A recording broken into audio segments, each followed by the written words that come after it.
Hello' বন্ধু বান্ধৱীসকল, আজি আমাৰ ঘৰত কুকুৰা মৰা হৈছে। আজি কুকুৰা ভাজি খাম। বনাম এটা ৰেচিপি কুকুৰা মাংসৰ। কেনেকৈ বনাম আপোনালোকক দেখাম। আপোনালোকে মোৰ ভিডিঅ'টো চাই যাব। এয়া মায়ে কাটি আছে লোকেল মুৰ্গী। ডাৱৰীয়া বতৰ, লোকেল মুৰ্গী খাই ভাল লাগে। কটা হৈছে, আগলৈ চাই যাব কেনেকৈ বনাম।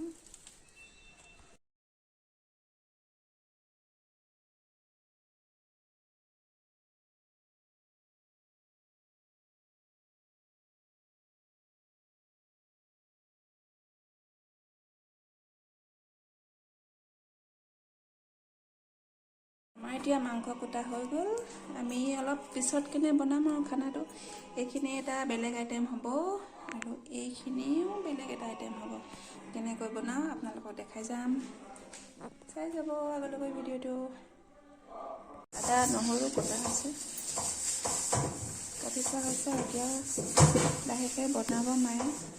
কি বনাই চাওঁচোন আজি আইটেম। এতিয়া বনাব লৈছে চব্জি, মানে মাংস চিকেন। কিহৰ লগত বনাব এতিয়া দেখাই যাম আপোনালোকক।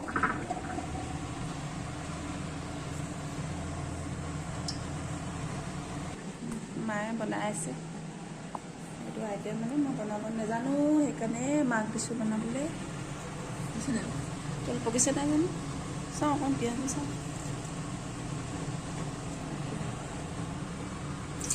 নাই পকা,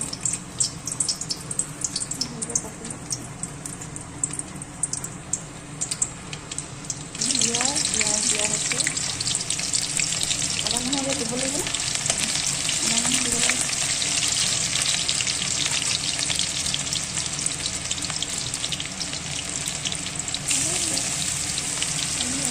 এইটো ৰেচিপিত মছলা নিদিয়ে। আদা নহৰু হালধি নিমখ এইবিলাক দিলেই হৈ যায়, চিম্পুল। আমি এনেও মছলা দি নাখাওঁ, চিম্পুলকৈ খাওঁ। আদা নহৰু দি মছলা খাব নোৱাৰোঁ বেছি, সেইকাৰণে কম কম মছলা দিয়ে খাওঁ। আদা নহৰু দি হালধি দি ভাত হালধি দিয়া হৈছে।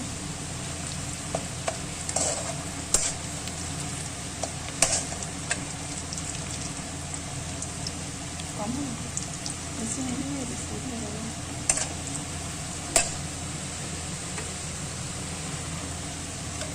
সৰু সৰুকৈ কাটি থোৱা মাংসখিনি ফ্ৰাই কৰি লোৱা হ'ব।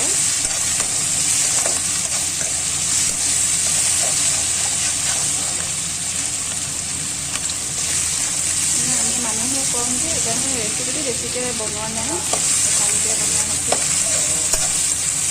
তাৰমানে আমাৰ এই জোখৰ বনোৱা হৈছে আৰু বেছি মানুহ থাকিলে ধৰি লওক ঘৰতকৈ অলপ বেছি পৰিমাণে বনাব লাগিব। মানুহ কম যে বেছিকৈ হৈ যাব আৰু ঠাণ্ডা হ'লে বেছিকৈ খাবলৈও বেয়া হয়, গৰমে গৰমে খাবলৈ ভাল।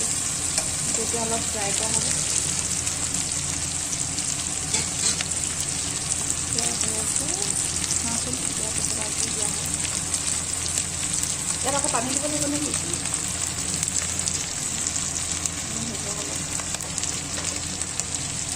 আৰু বেলেগ এটা আইটেম হ'ব, বেলেগ এটা বনাব। অলপ হালধি নিমখ তেল দি সানি লোৱা হৈছে। ক'লা কাপোৰ চাপোৰ মাৰি ক'ৰ পৰা আহিলা? শুই আহিলোঁ।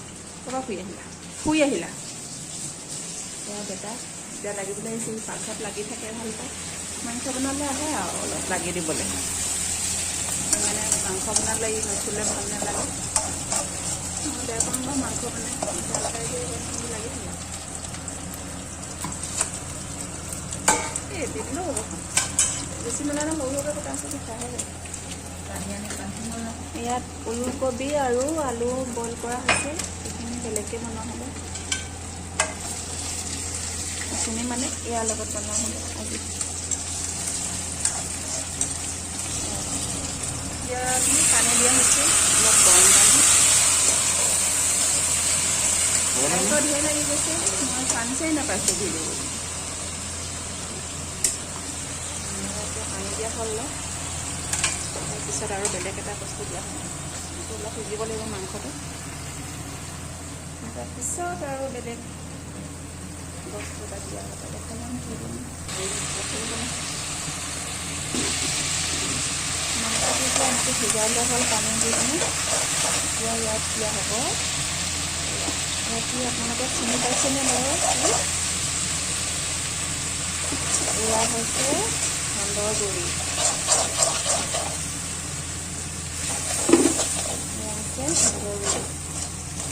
সান্দহ গুড়ি আৰু কুকুৰা মাংসৰ লগত আপোনালোকে খাই চাবচোন যদি নাই পোৱা।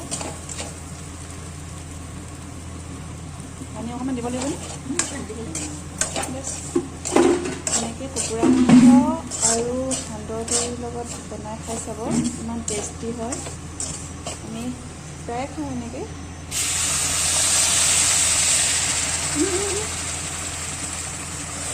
এতিয়া পানী দিয়া হ'ল, পানীত আকৌ সিজিব লাগিব যে বস্তুটো।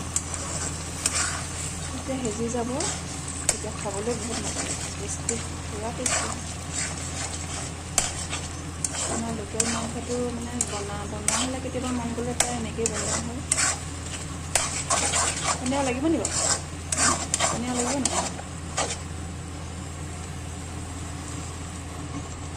এনেকৈ পানী দি অলপ অলপ মানে সিজাই থকা হয়। কেনেকৈ লাগিছে দেখি? আপোনালোকে খাই পাইছে নাই নাজানো, বহুতে হয়তো পাবও পাৰে। আমাৰ অসমীয়া মানুহে প্ৰায় মানুহে খায় এনেকৈ। ওলাচোন, মই নাজানো, মই নবনাওঁৱে, মায়ে বনাই খায়।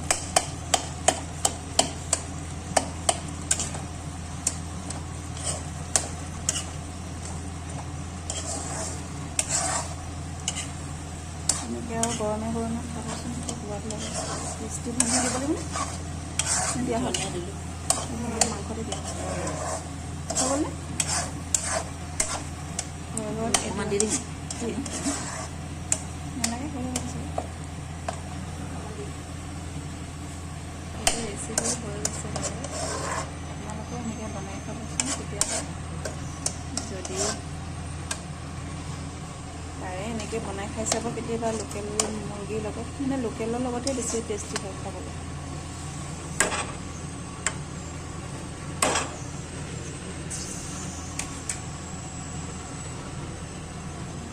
কেনেকুৱা হৈছে জনাবচোন, আমি খাম বাৰু অলপ পিছত। কেনেকুৱা হয় আপোনালোকক জনাই থাকিম।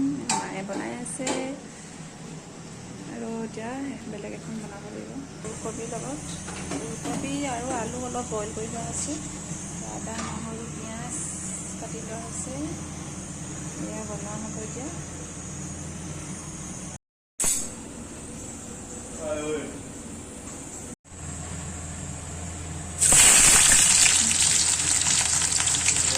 আমি বিনা মছলা খাওঁ, মাংসত মছলা দিয়া নহয়। মছলা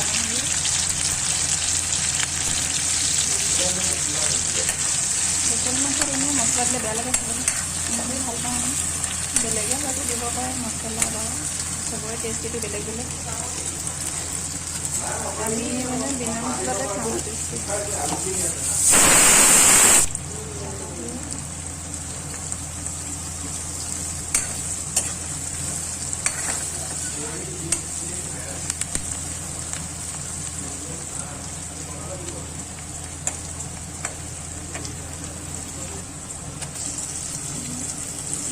দিয়া হৈছে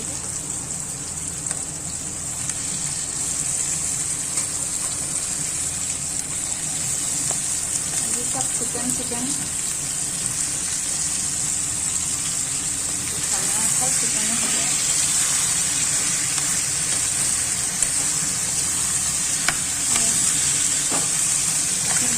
ৰেচিপি চিকেন আমি এনেকৈ বনাই খাওঁ।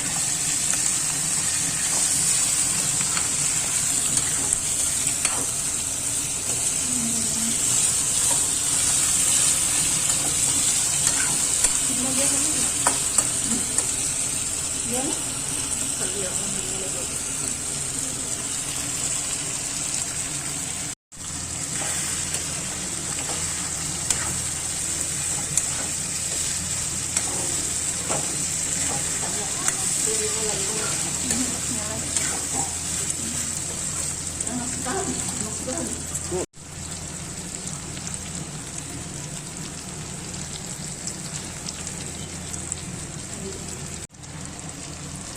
ওলকবি আৰু আলুখিনি দিয়া হৈছে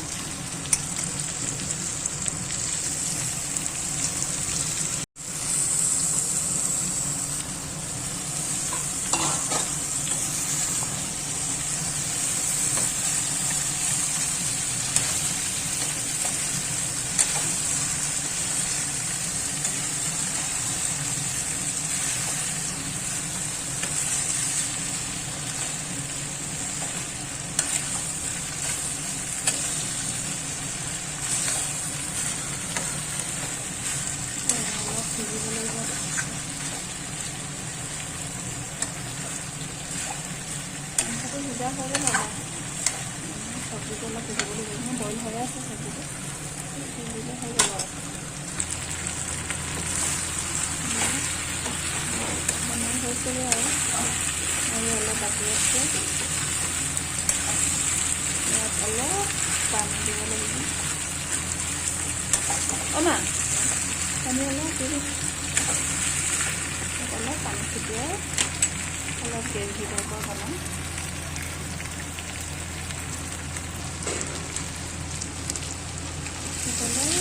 গৰম পানী দি দিয়ে নেকি মাংসটো অলপ সিজিব লাগিব যে সেইটো কাৰণে অলপ পানী দিয়াটো ভাল এতিয়া মাংসটো আৰু ভাতটো সম্পূৰ্ণ ধুনীয়াকৈ সিজি যাব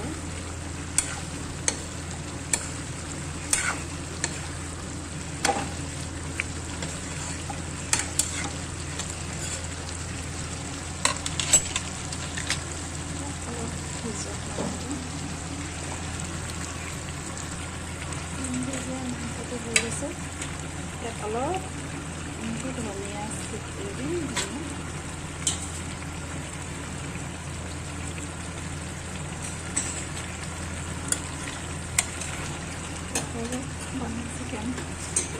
চিকেন গ্ৰেভি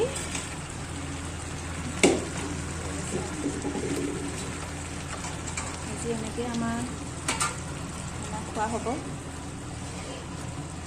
ৰেচিপিটো কেনেকুৱা পালে আপোনালোকেতো এনেকৈ বনাই খাই থাকে ময়ো আজি দেখালোঁ থুলমূলকৈ কেনেকৈনো আমি চিকেন মাংস বনাই খাওঁ চিম্পুলকৈ মছলা নিদিয়াকৈ